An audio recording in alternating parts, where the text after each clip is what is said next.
Am I on the... Ah! Hey y'all, I'm MyGCat, and today I wanted to talk more about September 1999.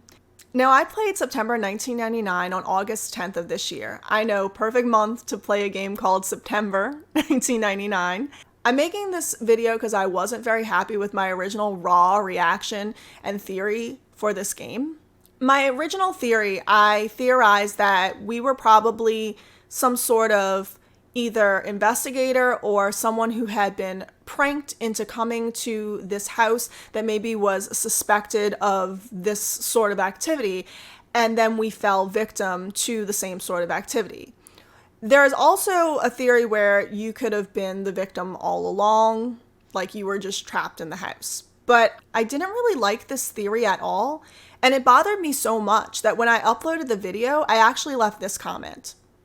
I have a new theory for what might have happened. We might have been the killer all along, and we were trophy recording our kills. At the end, the police get in, so we drop the camcorder and attack with a chainsaw. I still think this "you're the killer" theory holds water, but I have a new theory, and it's a little meta, but hang in there. It's not that hard to understand, and I'm going to explain. First, I wanted to talk about the reasons why the innocent bystander victim theory doesn't really work. So first off, you might have noticed that in the game, you're in that house for many days of that month with a lot of space in between. If you were an innocent bystander or victim, where were you getting food? And if you were eating the killer's food and you were walking around the space, I mean, it was a very small space. You couldn't get through any of the doors.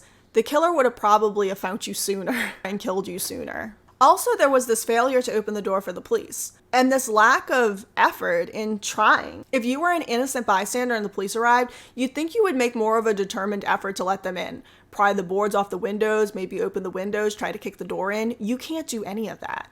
And there's also the question of, if you are an innocent bystander, someone who maybe was pranked to investigate this house, how did you get in? You can't get out, so how did you get in? Now, these are the reasons why the killer theory actually works. The killer wouldn't want to open the door for the police. Therefore, there would be a lack of effort and ability to do that because he wouldn't want that to happen. You'll also notice that every time the killings or dismemberments happen, the camera goes to static.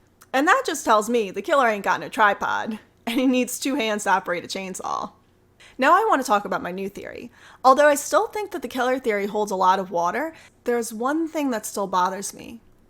If you're the killer, you would see what's happening on the camcorder, but you would also see your own actions.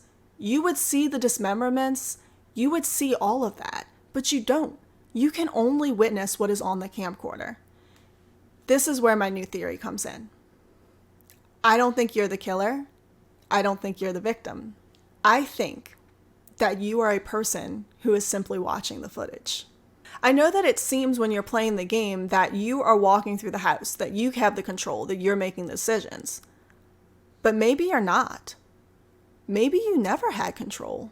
Now, I know this might seem far-fetched at first, but if you think about horror movies and horror video games, horror has a lot to do with this failure of control, and that is very scary in and of itself.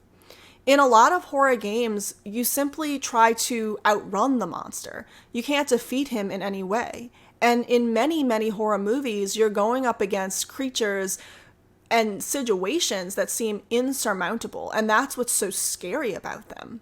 Even in games where you're able to shoot the monsters, oftentimes they come back, and that's where the true fear comes in. You can't control the situation. You never had control. And I think September 1999 really plays on that myth of control. You think you're walking around. You think you're making the decisions. But you're not. You're just watching events that have already transpired. What do y'all think? Please leave your answers in the comments below, and if you're not afraid, you can subscribe. Bye, y'all.